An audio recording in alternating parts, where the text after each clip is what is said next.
Hi everybody, welcome to season 4, episode 5. Mr. Bingley's getting in the shot, good man. Story Sunday. We did 2 videos this week and we had so much stuff. We actually have about 30 minutes of just footage of us working on stuff. But then, bonus, we went to a French auction, our first time ever, and saw some things we really thought would be helpful to us. And so we're gonna show that clip, and we're gonna show the clips of just going around the Chateau. And then of course, we got to a French restaurant, so you're gonna see that. We'll always try to put that at the very end of the video. And then Story Sunday, we're gonna talk a little bit about our story. And you may have noticed I've created a playlist called Story Sunday, and since these videos are all kind of all over the place, I've collected them in that playlist. And so this, I believe, is the 3rd in the sequence of the story of kind of our lives coming together. And then there's some other random stories that are just kind of nice stories to listen to, so they'll go up there too. So far, it's mostly been me talking. Hopefully, Leslie will tell some of her stories too. I think I like the sound of my own voice more than Leslie does, so that's why it's mostly me. You're a good storyteller. Well, I like telling stories. And so anyways, hope you're gonna enjoy that. We'll put that probably either 2nd or 3rd in this video, so enjoy. It's Thursday morning and time to get going. I'm over here in the Rose bathroom, which I use when no one's around. It is a beautiful day. It's supposed to get up to 20 Celsius, 70 Fahrenheit, even if it gets anywhere close. We're gonna open up the windows and air out the house. One of the beautiful things about this chateau is just when you sit in the bathroom, you have these huge windows and you can just feel the air, breeze through, and it's just a wonderful way to be in a bathroom. And it's so unusual for North Americans. Like, you never have big windows in a bathroom. You know, you'd be worried about your neighbors looking in, but nope, complete privacy. This one too, you can also, this window over here, from this window, this is a beautiful window, you can also see our tree that is falling. And this is a tall tree. Look at the old glass there, that's cool, eh? That is a tall tree. So we're gonna go at some point this week or next week, we'll try to estimate the height of that thing and cut her down without damaging the sports court. We're off to the next one. This is the William Morris acorn pattern. Normally we do it in wallpaper, but I found it as a stencil and it's quite incredible. We'll see how difficult it is to work with. These walls are slightly better, still bumpy, but not quite as bad as parts of the other room. Good thing, because this is extremely detailed, so we'll probably be pretty light-handed on the paint just to make it look as faded and kind of hand-painted and worn out as possible, which I think will be in our favor as we move forward. So let's see how it goes. Let it begin. I'm going to use 2 hands to keep this a little flatter, so you'll have to wait until the end now. The second one's done. It's a little heavy-handed off the first roller of paint. Usually I do it lighter than that, but there was no leakage really, so that's good. I even don't want it in the inverse color with the dark and the white that the stencil's showing now, but we're off with the cream and the darker on top. Hint, when you're starting a room, always start in the far right corner. There's the door, so that when you walk in, normally you'd see this wall because it's the closest and you see it. So I thought, let's start in the far corner, or sometimes I'll start in the back corner so it's literally not the spot that you see when you walk in, just because it helps you learn how to do some stuff.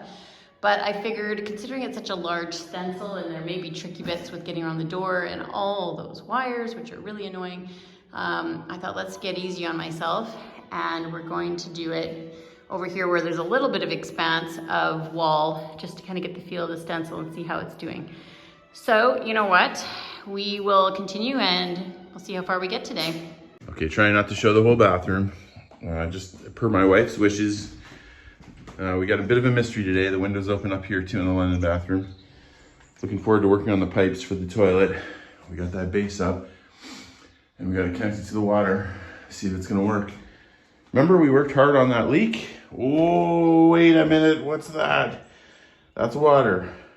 No. For the life of me under there, I can't see a leak. I can't see a leak from the pipe and I can't see a leak from the taps. So that means we got a mystery. So I think what I'm gonna do, unfortunately I already put the caulking in there, so it's already nailed, I already put her down real good. And in case anyone's a perfectionist, we will cover those 2 screws to make sure they match. Like, we'll get covers on that. I think what I'm gonna do is I'm gonna leave this for a bit and I'm gonna see if it dries out. Maybe we did, you know, there was water on the ground as we've been doing this project, and so maybe the water's kind of sitting under there and it's seeping up. Or maybe it's, I mean, it's even possible it's coming from over there, but unlikely. Let's see if it dries out. And if we keep using the sink and the water continues to stay wet, then we know we got a problem. We got to open it all up again. Or, I mean, there's also, when you go down here and listen really carefully, you can hear a ticking. I don't know if you can hear it. And I'm looking down and I'm like, okay, there seems to be some kind of, I don't know what this is exactly. This is like a wet room or something. And somewhere down there, I think there's a leak. And I don't know where, and I don't actually know where this is. So, I mean, physically I know where it is, but it's not accessible to the outside. So there's a hidden panel somewhere.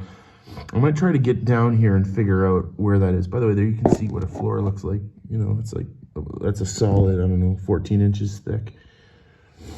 Yeah, mystery.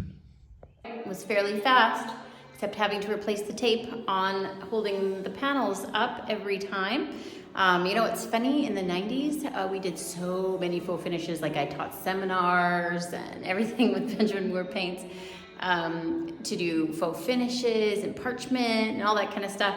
And of course stencils, but boy, I have not stenciled in a very long time, except for these 2 rooms now. But you know, they've come a long way since the old days of the 90s, and they do pretty well considering.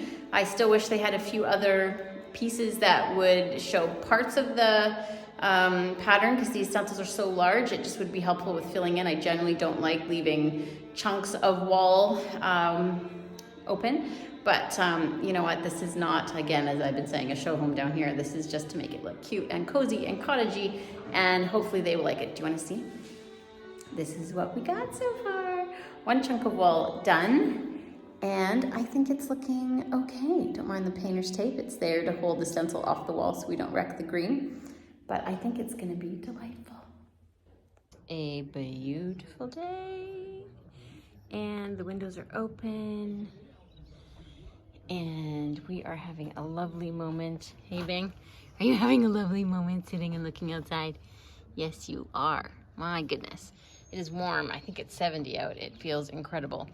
But before it gets too glamorous of a life, you gotta check out, there's a million ladybugs that have started to come out. You see some of them up there? And stink bugs. There's a whack load. This window hasn't been open yet. You can see some, but you can't really see them all that are crawling around up there. However, so I'm hoping the windows being open will help them move along and get back to where they go, outside. We got a warm day. Let's air out the attic. Maybe the birds will leave. Rarely see this window open. May as well clean out some more gutters. This was hidden. I've never seen this little bit, so we don't open this window often.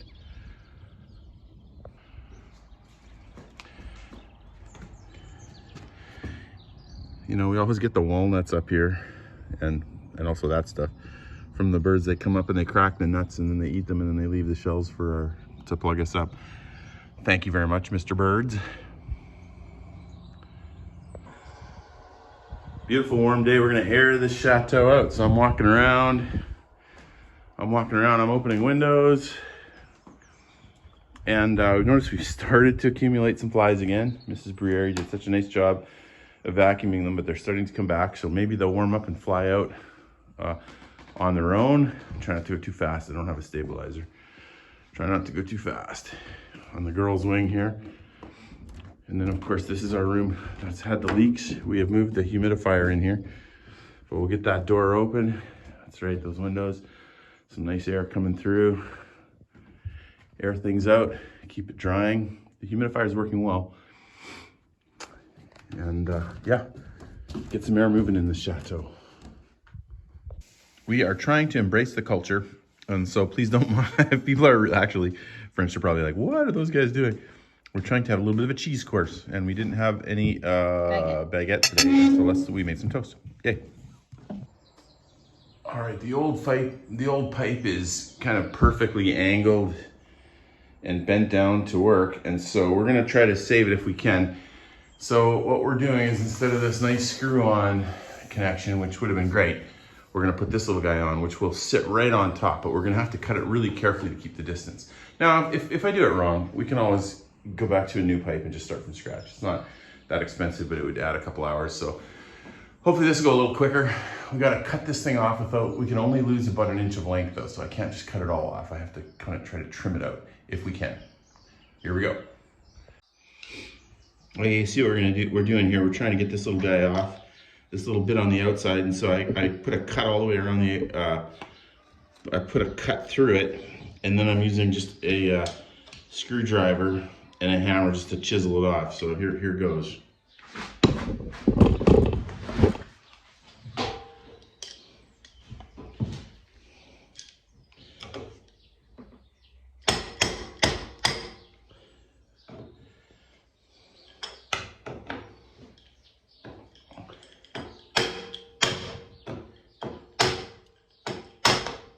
There you go, there's a little piece off.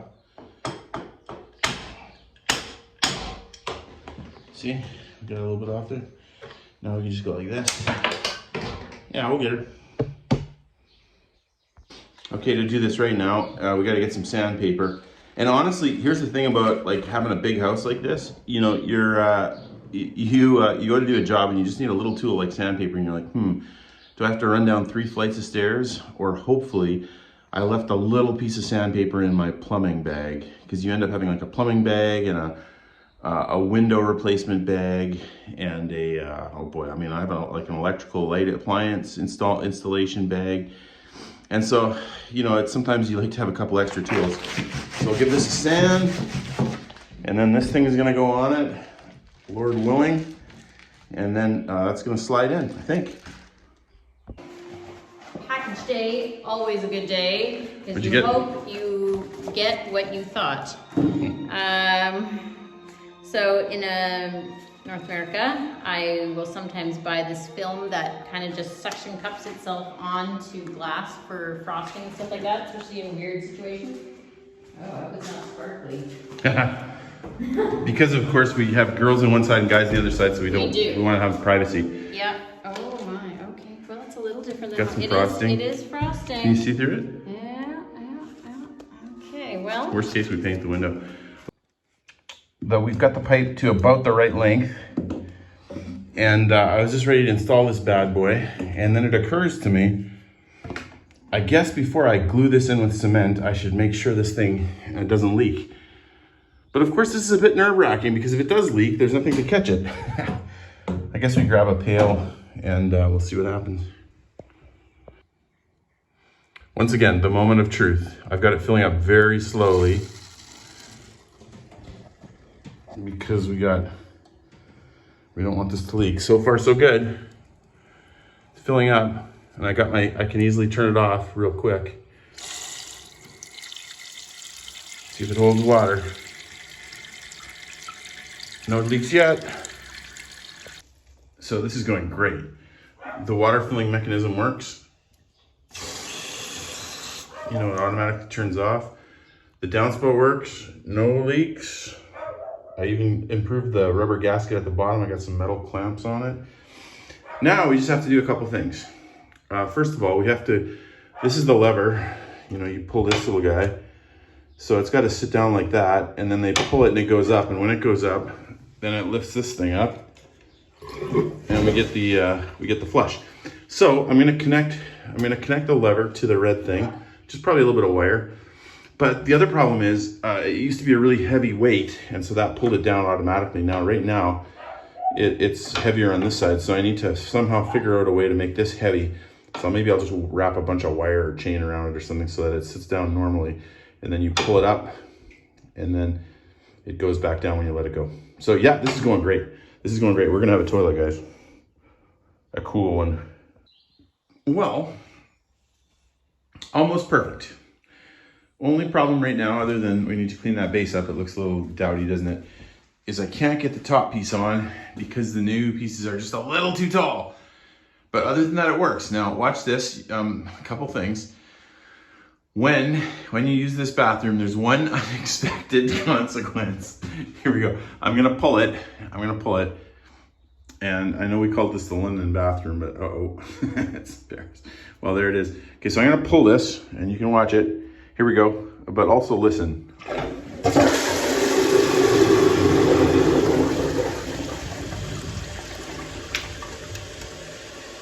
Yeah, that's an interesting noise. That is, I think we might have to call this toilet the Ogre because it kind of roars at you when the water comes down like an ogre.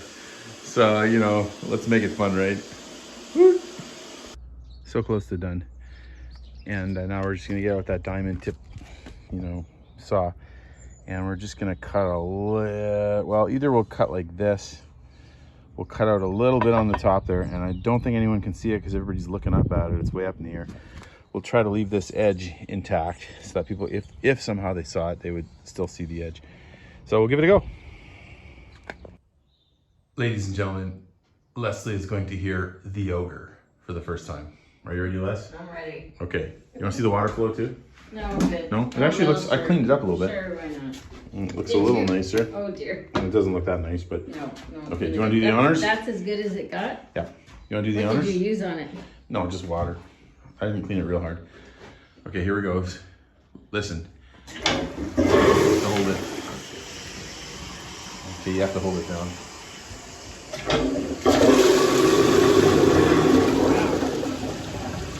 That's not so bad. No, it's not so You bad. made it sound like it was a big crazy. Well, it sounds like the Ogre to me, but... I'm amazed it doesn't splash though. Yeah, I know, it's good. Okay, we got that lid on. You can barely see it from down here, but it is nice to know that it's on. So we're ready to go. The Ogre strikes.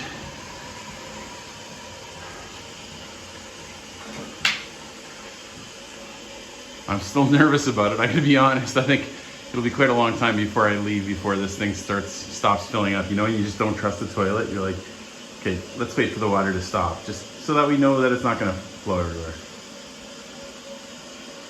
So I was out finishing the fertilization of the hedge over there. Whew, I'm pooped now. But we have had a bunch of, well, not a bunch, one or two at least, pheasants out here. Every morning I see them coming out here to the front gate along the driveway. And where's the front gate? Show you. Anyways. And they kind of walk along the driveway, the mom and the dad, and they look along here and have their breakfast. So pheasant feathers are very beautiful. So I thought, now that the dog's not outside with me right now, I might take a peek over here.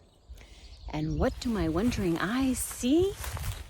I think, so there's another rhodo trying to grow, but I think it's possible that those might be peonies, which I would be thrilled at.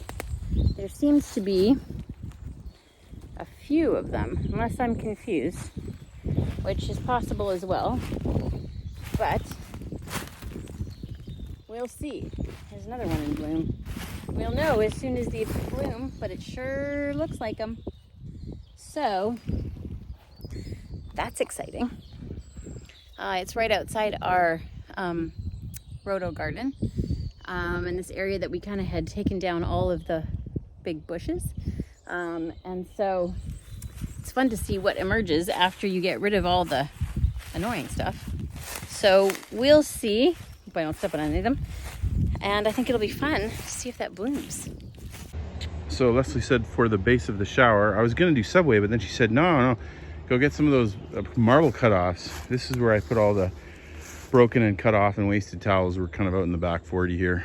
And by the way, along with bricks from other eras, big, huge stones there that have been there for a long time.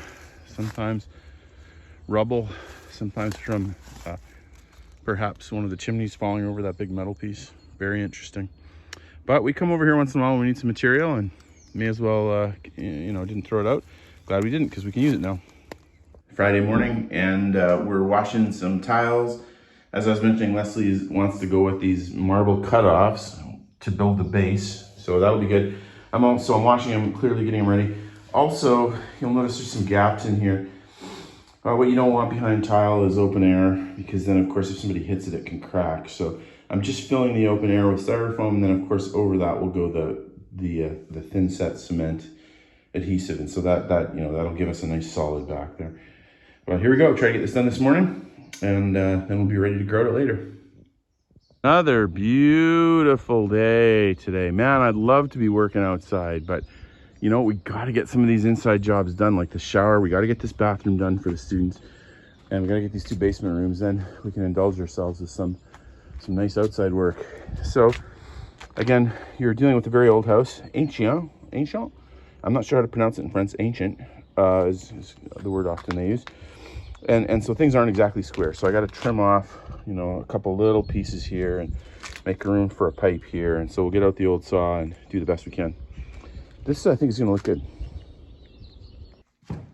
So that probably looks a little rough, the base. But remember, there's no grout on it. And of course, the shower walls are going to cover some of those edges. The top has to angle down. So, I mean, I could have angled it, but honestly, once the walls are up, I don't think you'll notice. And of course the grout will be in. So yeah, I'm actually happy with it. We're using cutoffs. Would have been nice to go out and buy a new piece and use solid all the way across, but not bad.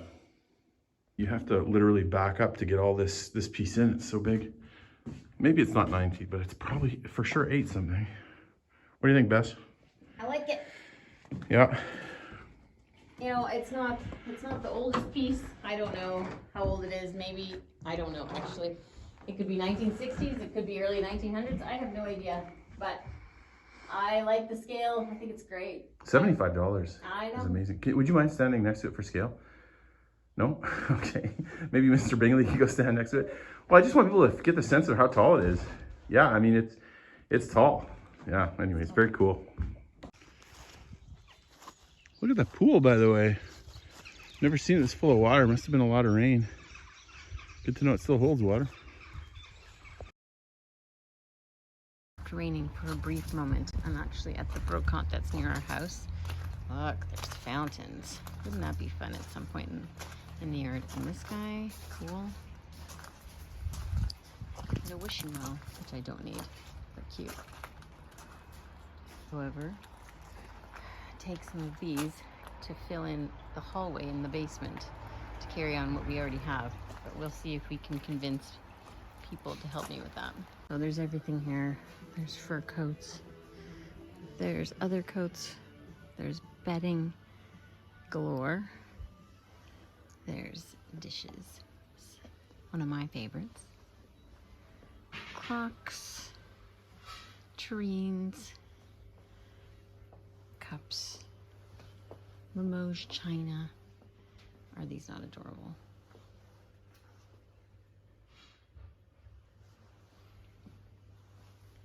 You name it, we can find it. All right. We got 250 euro worth of apple juice. Again, from the orchards right over there. Right behind and our friend us. Guillaume. Super good stuff. We bought 20 of the bubbly sparkling waters. And we have 20. He's selling some of them now in cardboard boxes. So they're 3 liters each, 20 of those. And then 3 cases of the regular bottles back there. So yeah, we got our apple juice. Bring on the students, les étudiants. So we're up behind the restaurant. This is sort of the Italian area, the beautiful umbrella pine. And Leslie calls these Italian trees. I'm not sure why she calls them that, but maybe they are. They have virtually no branches until way up at the top. And they're super tall. And as you can see, we have one that is significantly falling. Unfortunately, he's gonna come down whether we want him to or not. And it looks like he's gonna hit the fence of the sports court, which we wanna save. So we're gonna probably take that down. I'm gonna take the wire down before we try to cut this guy. Still a chance it hits a pole, but easier to fix than everything. So here we go. I mean, we could pay someone quite a few $100s to come and cut it in pieces, but I don't know. We'll get it on the ground, then we'll do it. We're gonna measure this thing first to see how tall it is, to see if in fact it will hit the sports court. Did the math, and the 45-degree angle was about 93 feet away. So that is these are some really tall trees. Also measured from the tree, which by the way is that one, over here to the fence, and that is 74 feet. So we have 20 feet of potential hit, assuming it falls. And you probably know it's gonna fall this way because it's pretty much has to fall between those two trees, right? So it's pretty much gotta go here. So let's go figure out how we're gonna take this fence down. This got me curious about the height of some of our other trees, the big majestic cedar of Lebanon, and then our big tall guy. And then this is probably our biggest oak, I think. It's huge. I call him tree beard. So let's get the 45 degrees, and then we'll measure this, see how tall these guys are. Well, I have tree beard, that big oak, at about 95 feet. 95, just a little short of 100. And then the cedar of Lebanon over here, I have it about 85, 90 feet, which it feels like it's bigger to me, but I guess it does look like it's a little shorter from here. It's a hard call. Angles, everything. But yeah, no, doing the 45 degrees along with the big 100-foot tape measure, we got a pretty good look at it. And this guy, remember the other day, I estimated at, I think, 130 or 135. Incredible, incredibly tall. I'm standing out on the highway just outside our roundabout entrance. Our house is over there. And just as we were driving in, see a nice vineyard. This is Eshimire. I saw, look at that, there's a vehicle for sale. I'm like, oh, we could use a vehicle. And then I drive by it and I'm like, whoa. But it looks like a beauty. And 21,000 euro, 134K, 2017. So that's, you know, great. Diesel. I think it's a 5-seater. Looks like a beauty. But if we weren't doing the roof, I'd be tempted, because getting a car makes sense out here, and I've been waiting for one. And it's kind of nice to buy one when it's close to you, because then you know, I don't know, you just feel like you know people a little better. But it does look good. So our friend Guillaume has his apple juice. He's now boxing it. So we got a bunch of boxes, and we're gonna give that a try. We'll fill it up. Should be fun. See how good it is. Oh, it works great, and it's tasty as ever. Yum. Fresh apple juice.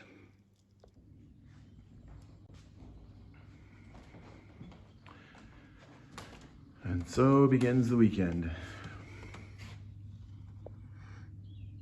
Then the sun goes down on another Friday.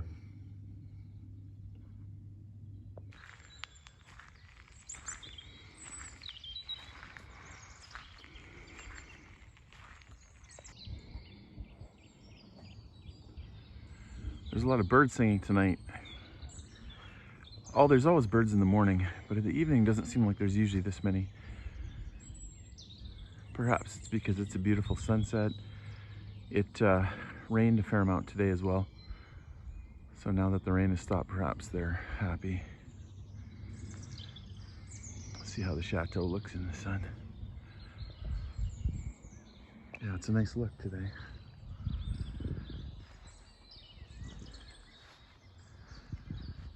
A tinge of orange, not quite as bright. Looks a little more like an old haunted mansion.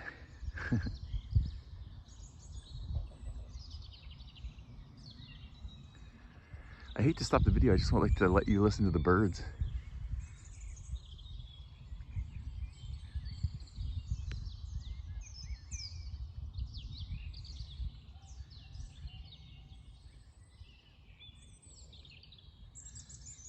Yeah, I wish you could hear it in the stereo like I can hear it here, man. So, an unexpected adventure. We're going to an auction house. There's a possible dining room table that we're going to look at that's very long, and I've been looking for a couple of years to find one that is crazy long that will still fit our dining room and still fit all of our students. So when I was a kid, sometimes my dad would go to estate auctions and things like that. And I remember he'd come home, and sometimes if you buy one big thing, they'd throw in like boxes of random bits of this and that. And for me as a kid, I have a bit of a treasure hunter gene or something. So for me, that was the best part, was rummaging through these boxes and seeing what in the world that we kind of inherited through a sale of one piece. So you can imagine how excited she was when we got a flyer in the mail saying there was a French auction. Close. Full of antiques. And it's not like we have to go to Paris or anything else. Just it's the town where we go shopping. So in an auction, you get to preview the furniture ahead of time. So we figured that's probably smart before we actually end up at the auction and buy a table that's completely wiggly. So off we go. This has been a dream of Leslie's. So beautiful, fun.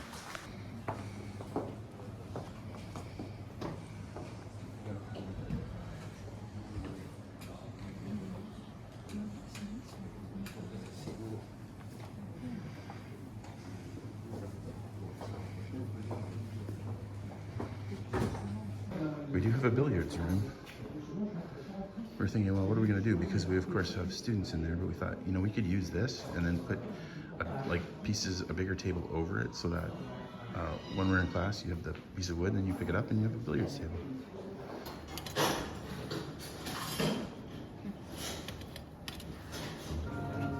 It's settled. We're gonna come to the auction at 2 o'clock.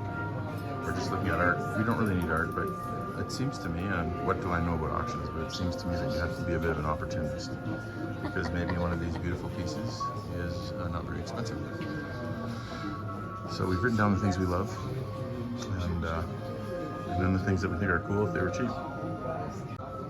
Personally, I wouldn't mind a nice religious stuff. We're a religious organization. And you think tapestries would be cool too.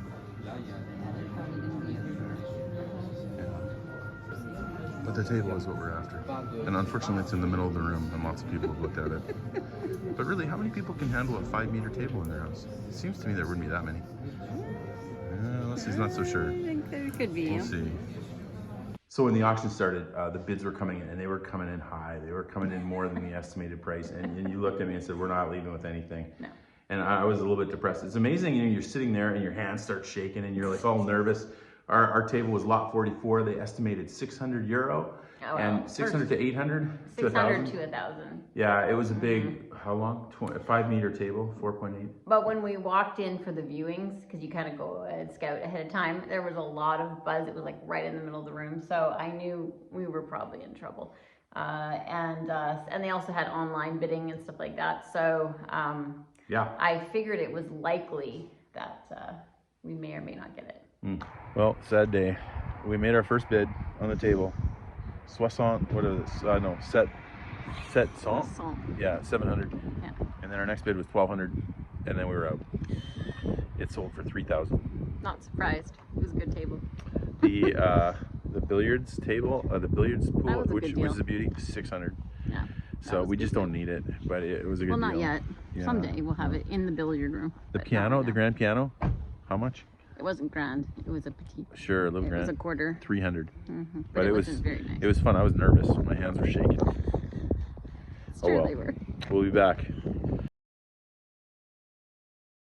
Hi everybody, Story Sunday Part 3.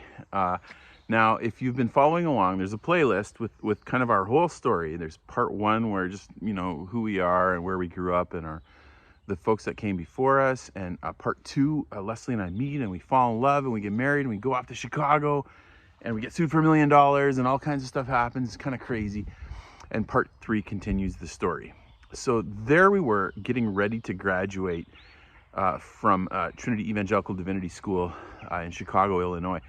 And it had gone great. We'd loved it. We'd been working in a church there. We'd started volunteering in a church.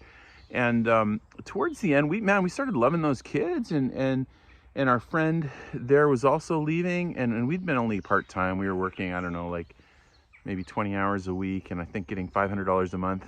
And we loved it. And we didn't really care about money. And so I actually, the high school position was open and the junior high. So I went to the senior pastor.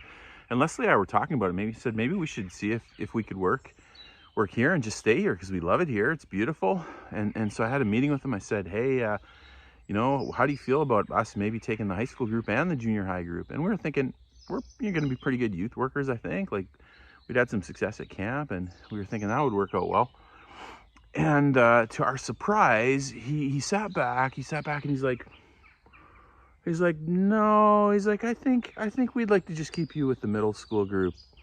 And I was kind of, a little bit offended and confused. And I was like, oh, I wonder why they don't want us to do that. But we went and talked to our friend Steve, who was working with the high school group, and he said, he goes, oh, you guys are going to find a place that's 3 times better. Don't don't even worry. And, you know, it's all going to be great.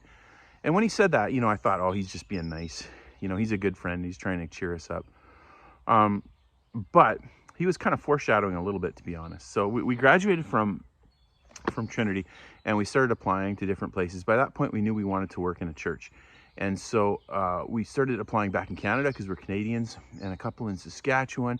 And we heard about this one church. We had a friend call us up and said, oh, you should talk to the Evangelical Free Church of Lethbridge. That's a great church. He's like, the senior pastor is a wonderful guy. And he goes, you know, you'd love working for them, and it would be, you know, they would love to have you too. And so sure enough, you know, we sent our little resume off and started doing interviews. And churches are actually pretty thorough about their interviews. And so they actually flew Leslie and I out from Chicago to Lethbridge, I think more than once, I think twice. And we interviewed with everybody, big groups of people and small groups of people. And I remember a couple things about the church. I remember like one of the first times we met, the senior pastor said, he goes, just, you know, you need to know about us that the youth ministry is one of the most important things. It's one of the 4 critical things about our church. We care about the young people a lot. And listening to the people, Leslie and I got really excited, and we just enjoyed meeting them, and we thought, man, we'd love to come to this place. So sure enough, they ended up making us an offer, and we actually said yes before we even knew what they were going to pay us. Like, we just said yes. And it was a church of about 600 people, had about 100 kids in the youth group, and had a really good leader before that, Mark Began, and so we inherited this fantastic group. Turns out we got, I think, $24,000 a year. So we were living large, and we got ourselves into an apartment. But at this point, we're only 22, 23, so we're still quite young. And man, we loved it. We had so much fun. We inherited the best group of kids ever. I remember walking in to teach Sunday school the first week, and it was an older British gentleman, very nice guy. And he apologized. He says, oh, he's like, I'm so sorry. These kids are really rowdy, and they don't listen very well. And, you know, you know, good luck with them, kind of thing. And there was about 30, I think, middle school kids in that class, or maybe high school, I can't remember. And I walked in, and I'm like, hi guys, I'm Rob, you know, I'm really excited about this year, let's talk. And they were incredible. They were smart, they were interesting, they were funny, they were engaged, they were relational, and right away, they just had a ton of energy. And so I could tell they didn't want to just sit and listen to me go wah, wah, wah, wah, wah for hours. And so I said, okay, this is what we're going to do, guys. This is what we're going to do for Sunday school. We're going to read through the New Testament, and we're going to read through the parables of Jesus. Jesus sometimes would tell stories and stuff with a meaning. And I said, you're going to read the story, and you're going to try to figure out what it means and then how it would apply to our lives. And then you're going to create your own version of the story, like as if you were going to make a modern day version of the parable. And you're going to act it out for the rest of the group. So I broke them all down into groups of 5, and you know, they would start off and they would read it and they'd try to understand it. And then they'd have to come back together and do their little skit for everybody. And one person would read the passage, they'd all do the skit, and then one person would explain what it means to us. And we did that every week for the year, and we went through all the parables, and it was amazing. They were so funny, and it was just, you know, they gave them the chance to star. And that youth group just grew. Like, we started with 100, pretty soon we were at 200, 250. Eventually it was 300 kids coming out a week. By the end, I think we had about 400 young people that were regularly coming out. And it was absolutely wonderful. Our friend Steve was 100% right. The way the church budgeted for the youth, the way they cared for us. I remember one night when we were doing this big outreach for young people this one week, and we had a bunch of kids that weren't really used to church, and they were maybe a bit on the rowdy side. In fact, we had some of them were goofing around, and they put some holes in the wall. And I think there was another boy who wasn't a very nice boy. Maybe he had peed on the wall in the bathroom, and a bunch of stuff. And so all this stuff I heard about at the end of youth group, and I'm like, oh, this is going to be, I'm like, man, I'm going to be in trouble.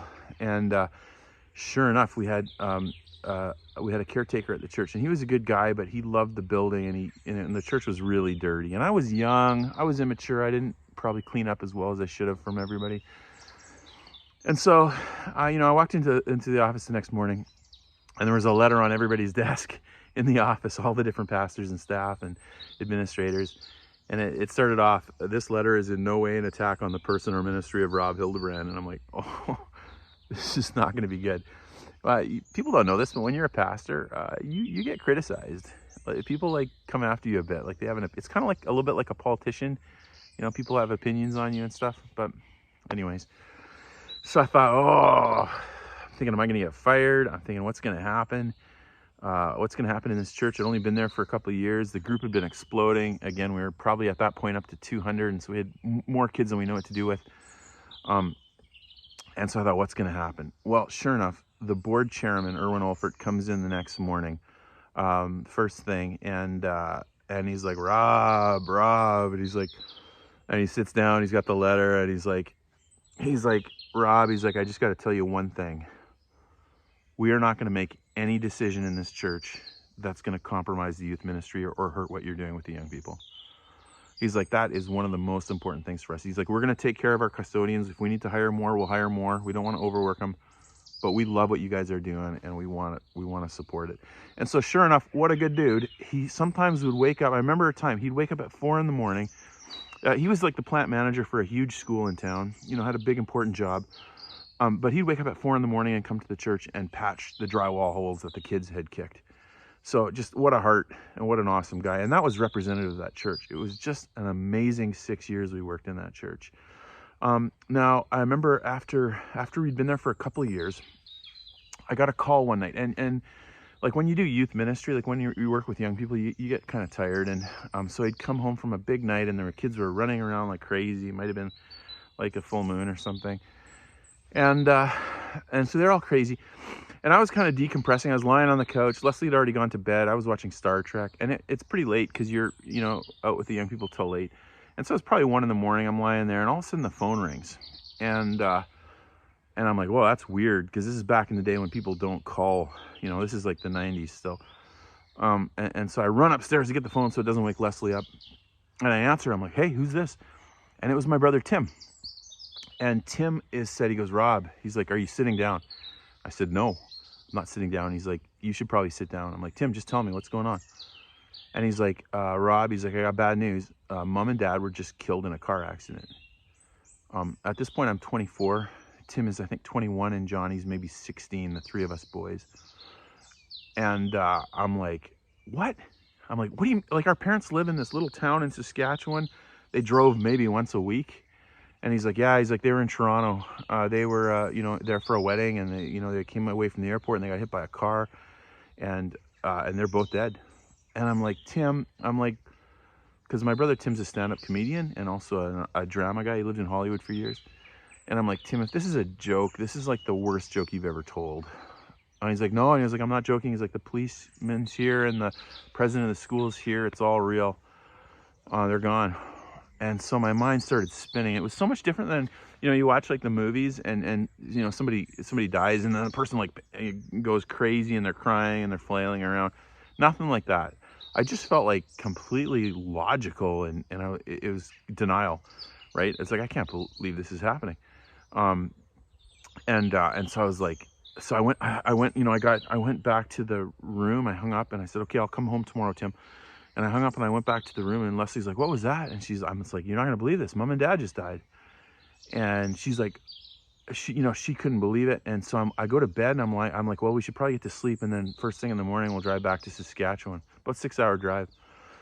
And so I'm lying there, and I'm just having these terrible thoughts, like I'm never gonna taste my mom's cooking again, and I'm never gonna have my dad hug me and tell me he's proud of me, and someday we're gonna have kids, and they're never gonna know their grandparents.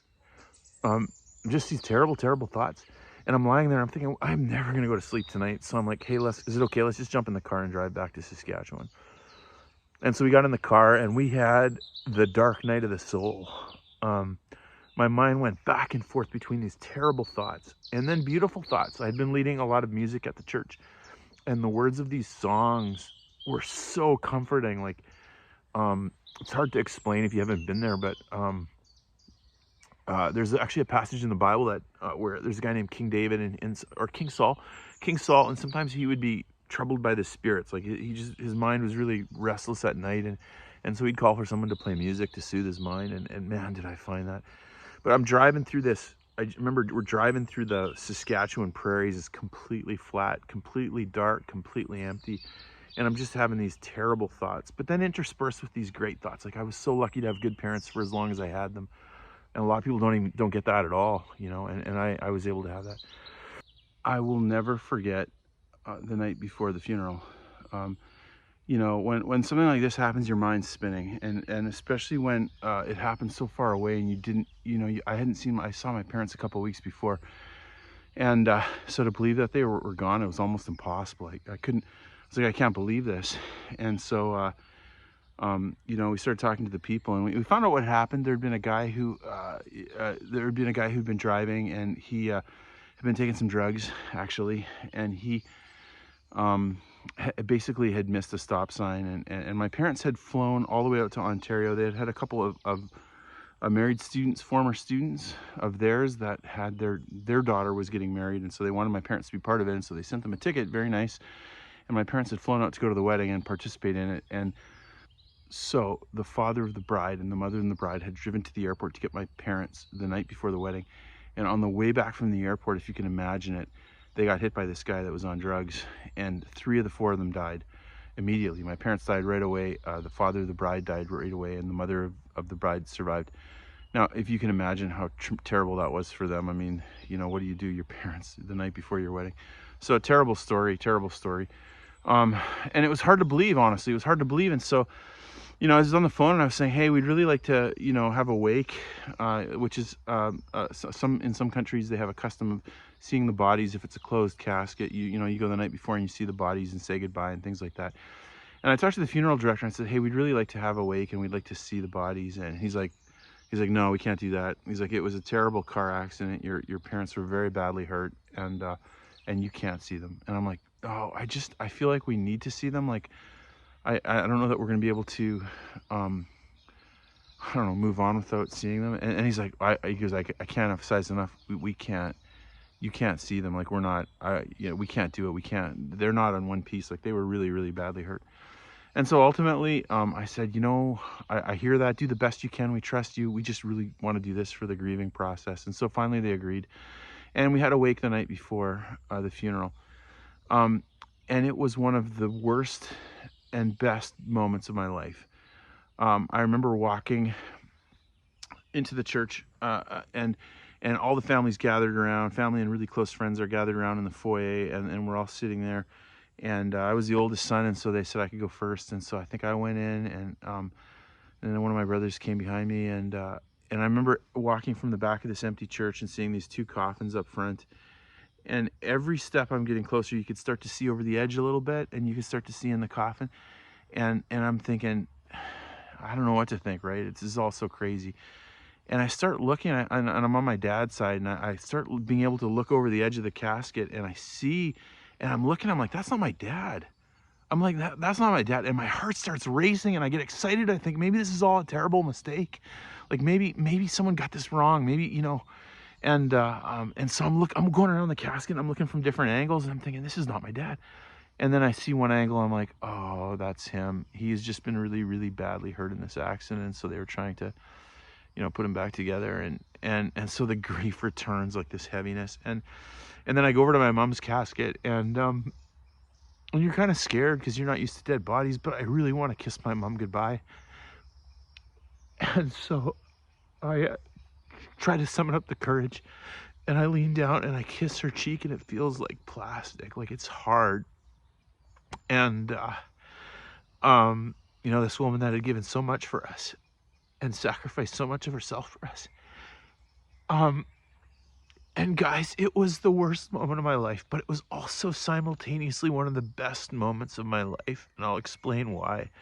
I've been a Christian for a long time, and I've believed in God most of my life, but by nature, I'm kind of a skeptic. I'm a guy who distrusts almost everything. And so there's always been kind of that part in the back of your head going, maybe this is all like people made this up, and maybe this isn't true. And what if everybody's just playing a game here? And how could there be a heaven? It's too good. And, you know, I just, all kinds of questions. In fact, when I was coming out of college, I read through a bunch of different books of other religions, because I thought it'd be important to, you know, to do my homework and to understand things and you know, ask good questions. And so I've always been kind of a bit of a closet skeptic, even though I still was a Christian, and I was a pastor and I believed in God. But for the first time, you guys, when I looked at my parents' bodies lying there, these people who had loved me and I'd spent my whole life with, and I looked at them and I just knew that they weren't there. Like, I could see the absence of the soul. You know, these big ethereal ideas that you conceptualize and you debate, you know, is there a soul, or what makes a human, you know, how, all this, I could see it. And I'm like, I will see them again. This is all true. Christianity's true. Heaven's true. Hell is true. It's all true. And so, I mean, that probably doesn't mean anything to you because you didn't go through it. But, you know, man, I'd taken doctoral classes on the existence of God. So I you know, I'd done my homework and I thought through things, but it was the first moment where I just knew it was true. So it was a terrible moment. It was a beautiful moment. And then we had to get ready for the funeral. And so we get there and the house is full of people, and then, you know, we're looking for the will. I see my brothers, we hug again. My one brother's 21, the other one's like 15 or 16. We find the will, and it turns out I'm the executor. Not the executor, I'm the guardian for my youngest brother, Johnny. And we had a good relationship our whole life, and so my parents had made me the you know, the guardian, and I'm 24. You know, Leslie and I have been married for a few years. We haven't had kids yet, and so all of a sudden we have to start making these decisions. Like, the complexity of having two parents die at once is you've got all this stuff you got to deal with in a house, and we weren't rich. My parents, I think I saw their tax forms, their income forms for the last year they lived. They were mostly single income. They worked at a small Bible college, Christian school, which doesn't pay well. I think the most they ever made their whole life was about $25,000 a year. And so we're thinking, what are we going to do? But the biggest concern I had was, what am I going to do for Johnny? Like, what are we going to do with Johnny? Because, you know, here he is. He's, I think, in grade 11 or grade 10 maybe at that point. And he's, you know, he's a young guy. He's got great friends in this little town. And we want to have him come live with us because we love him and care about him. But you can't take a kid away from all his friends and his whole community. And so what are we going to do? We had this church that was going great, and we didn't want to move. But then we're thinking, well, maybe we should pick up and move to Cairnport. And I mean, this is the school that my grandpa had started, and also my dad had worked at his whole life. It's sort of the family school. And so I'm thinking, well, maybe I should try to get a job there. But this is complicated because it's not like it's a small town of 1,000 or at the time, perhaps. And the only way you could work there, the whole town's owned by the school. So the only way you could work at the school, live in the town, is if you worked at the school. And they, you know, it's the middle of the academic year. They don't need teachers. They don't need somebody. So how are we going to get a job? Now, by that point, I had a master's degree, and I kind of was thinking I was going to go be a teacher.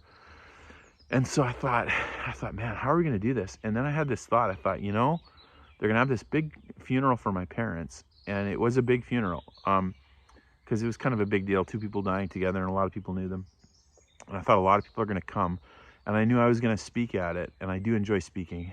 And I thought, maybe if I just kill this speech, like if I do a really, really good job, I'm thinking every single person from the school is going to be there.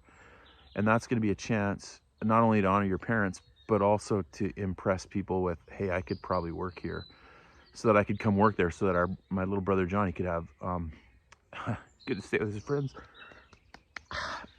So I'm thinking I got to kill this speech. And I was going to speak for 10, 15 minutes, you know, a tribute kind of thing. And so I worked on that talk so hard, and got it ready, and I was ready to go. And then we got to the day of the funeral. It was a big deal. The church there at the time, they said it sat about 4,000 people. I think they've revised that down nowadays, but and we got there. We got to the funeral, and they had overflow set up, and they didn't really need the overflow, but that church was full. There was thousands of people at this church, and so I'd never spoken to like 3,000-4,000 people before. And so I get up there and I do the talk. It goes great. People are laughing, people are crying, you know, just what you'd want at a funeral. And you're remembering all the things. And so sure enough, I come down from the stage, and people come up to say hi to you after. And sure enough, the president of the school comes up to me and he says, hey, he's like, Rob, don't sell the house. You know, we have a job for you at Briarcrest if you want it. And so I'm thinking, oh, you know, we're saved. Now, ultimately, you know, you don't always make good decisions when you're grieving. And so usually it's best not to make huge decisions when you're in the middle of grief. And so wise friends advise us to wait a year to think about that. And we did think about it. And we ended up staying in Lethbridge. And and we found a wonderful place for John to live. And then eventually he came and lived with us in Lethbridge. So we had 6 great years there, and it was hard. We worked hard. We loved those kids. I think I averaged about 62, 65 hours a week when I worked at that church. And Leslie, by the way, averaged about 15 to 20 hours. So she was volunteering the whole time. And we were killing it. Like, you know, the youth groups were doing great and we loved it.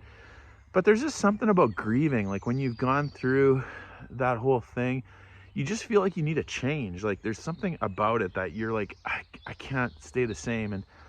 And so, you know, I had been leading a lot of worship at church. I've been playing my guitar, and we had been missing a worship pastor. And so I've been leading, and people were enjoying it. And they're like, hey, we like that. You should consider leading worship. And then I got an offer from a good church in British Columbia. And it was a great offer to come be a worship pastor. And now in retrospect, you know, if I know what I would know now, I mean, that Lethbridge church was so amazing. You don't leave a church like that easily. You probably shouldn't. But I was ready to grow, and I mean, this was a big salary increase, and it, you know, British Columbia is a big deal. People love it. You know, Vancouver. This was Surrey, right close to Vancouver. And so eventually we said yes, and we picked up and we moved everybody out there, and I was a worship pastor in Surrey for 3 years, and Leslie and I moved out there. Now it turns out that that was a lot harder than we realized, and it was a real time of growth. When I was a youth pastor, everyone liked Leslie and I. Like, people were really friendly to us, and I mean, when you're working with people's kids, they're really appreciative. And but music's tough. You know, if you've ever worked with music in a church, people have different opinions, and you know, they get mad about this and they don't like that. And then musicians sometimes, you know, have thoughts about stuff, and not everybody liked us. And it was the first time working in a church that we hadn't had pretty much everyone like us.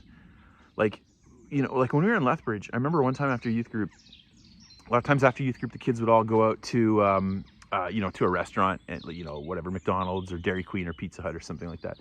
And one night, you know, all the kids had gone to Dairy Queen, and it was a big night. We'd worked really hard. It was awesome. And we'd stayed late cleaning up. And then after we finished, we'd jump in the car and we'd go over to Dairy Queen to join everybody. And by the time we got there, there was probably 20 or 30 of our high school kids in the Dairy Queen. And of course, they you know, they loved us and we loved them.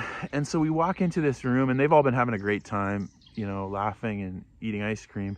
And then all of a sudden their youth pastor comes in, and so they turned around, they saw us, and they all started like clapping for us and cheering.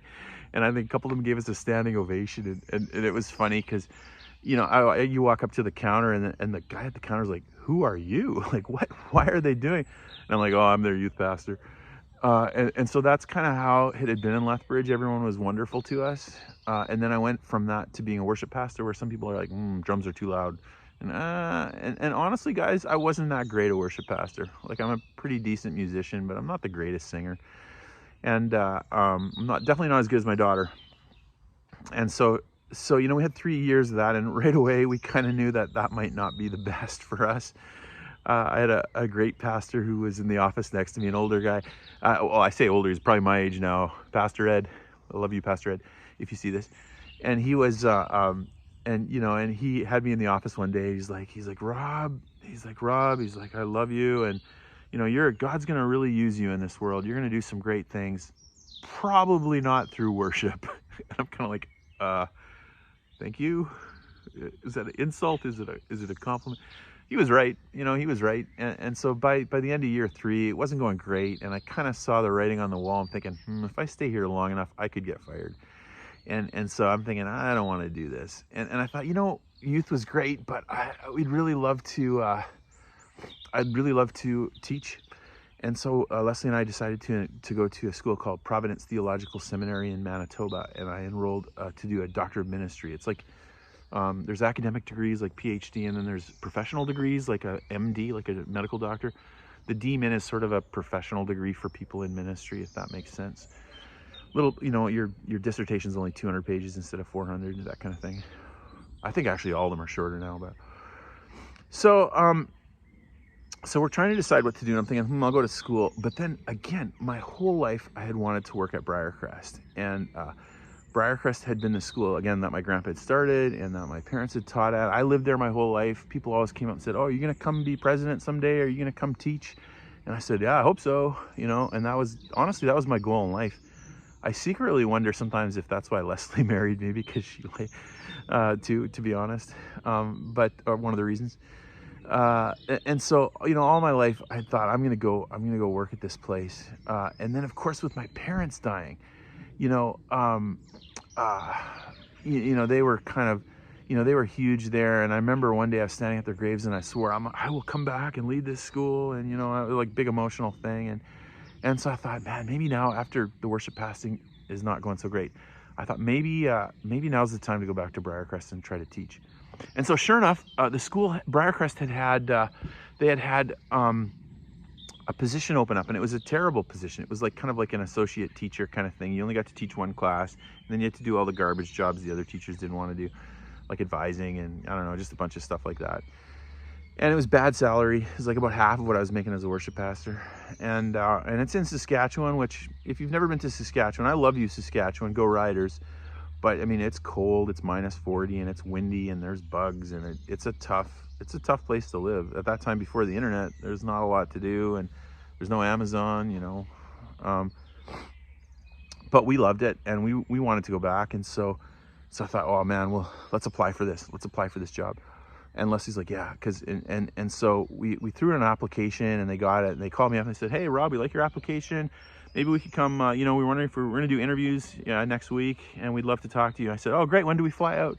And he's like, oh, we're not really, this is not, you know, that kind of job. We're not really flying anyone out. We're just doing it over the phone.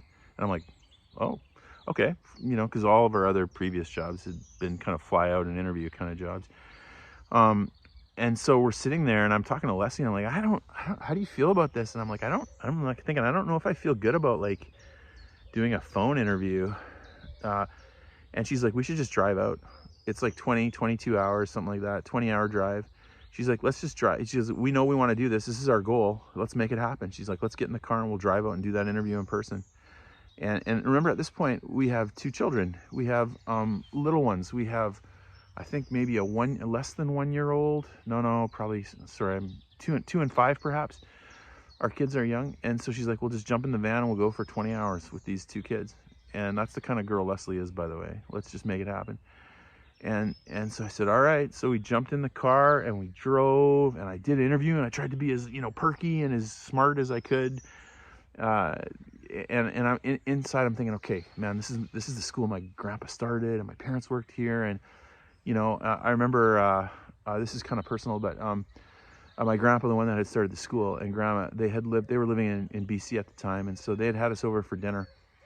It's pretty cool, actually. My grandpa, the one who got the Order of Canada and the medal from Queen Elizabeth and stuff, he after my parents died, he actually called me every Monday night and just to see how we're doing and stuff. And so we were over at their house for dinner, and I said, guess what, Grandpa and Grandma, big news, we decided to apply to Briarcrest to be teachers. And right away I could see like a reaction, and my grandpa was he's very cool. He's kind of like, well, you know, he's like, well, the will of the Lord be done, you know, like he was cool about it. But my grandma could not hide her enthusiasm, and she was so excited she started crying because, you know, that school my family had been connected with that school for so long. And so she thought like, wow, there's going to be and I'm like, there's going to be a Hildebrand back at Briarcrest, you know, I'm going to come and carry the family flag kind of thing. And so I was excited, and we did this interview, and it went well. And we turned around. I think we slept overnight, and then we got back in the van and drove back to British Columbia. And we got to BC, and we opened the door to our house. And back in those days, your answering machine would have like a little beep ding thing, and I could hear the answering machine beeping, and I'm like, they wouldn't tell me by answering machine. And so I walked into the room, and again, at this point, you know, we don't have parents. We're all by ourselves. We're living out there, and this job's going bad. And I'm thinking, how am I going to care for my family? And so I'm, you know, everything's riding on this, and I'm completely keyed up physically. And so sure enough, I pick up the phone and I listen to the machine, and it's the academic dean, who is sort of one of my heroes in life. Honestly, he was a Port kid like me growing up. He had lived at the school. His parents worked there, and so I hear his voice, and he's like, hey, Rob, he's like, you know, you did good in the interview, and we really liked it, but I think we're going to go with another candidate. And I don't know if you've ever experienced this in life. It's like you're like physically you feel like you're falling. Like I just went, and I don't know physically how that happens. I'm sure there's a reason, but I could not believe it. You know, I can't, we gave everything for that. We wanted to go so hard. You know, we gave every single thing to try to do it. And we really thought maybe it would be God's will for us to do this. And I failed. I didn't get it. And I will not hide. I won't lie. I cried like a baby. Like that kind of crying where you're making loud noises and you're making everybody awkward. I just was so devastated with this failure. And I at the time I was thinking it was all about me. And, sometimes you get your eyes on yourself and you can't see the big picture. And I couldn't believe it. And, but it was a no. And so we decided to go to Providence Theological Seminary to finish my doctorate out to Manitoba, Steinbach. And honestly, guys, we couldn't imagine where the path was going to take us next. But it all connected. And I'll come back to that in Sunday story number 4. Thanks for listening. We'll talk to you guys later. Rob has many talents, one of which is finding great restaurants. Wow. So we tried something new because we were already going into a different town to go to the auction. Yeah, we're in La Flèche, so we thought let's try out some places there. You just go on Google Maps and you look at what has an over 4.5 rating. And we found a couple places. This place was great, a good French restaurant, very friendly staff. Yeah. Food was terrific, lots of food, and only €15 a meal. So you can't argue with that. The only bummer was we were late. It was going pretty slow, which is normal in France. Yeah. And so we were going to be late to the auction, so we had to miss dessert. I know, it was rough. I know, I'm still missing it actually. I know, first world problems. But here enjoy some pictures of the meal. Okay, appetizers are here. I scored the lardon. Merci beaucoup. Leslie got the country pate, which looks like a bit of a gamble to me. But she was taking one for the team. She wanted this. She didn't realize it was a quiche. So we'll have to split this because she loves the quiche. You love the quiche. And of course bread. Good entree. Lots of food for €15. Here's my turkey curry with potatoes. That's welcome. And then Leslie got a brochette of beef. Yep. And another shot of bread too. So we're in good shape for food. Thanks for watching episode 5. It's been a long week, but a good week. And we hope you guys will have a terrific week. We're gonna probably try to get 2 videos up again next week. Usually we'll try to shoot for one on Wednesday maybe and one on Sunday, Wednesday or Thursday, and then Sunday. Thanks for coming along.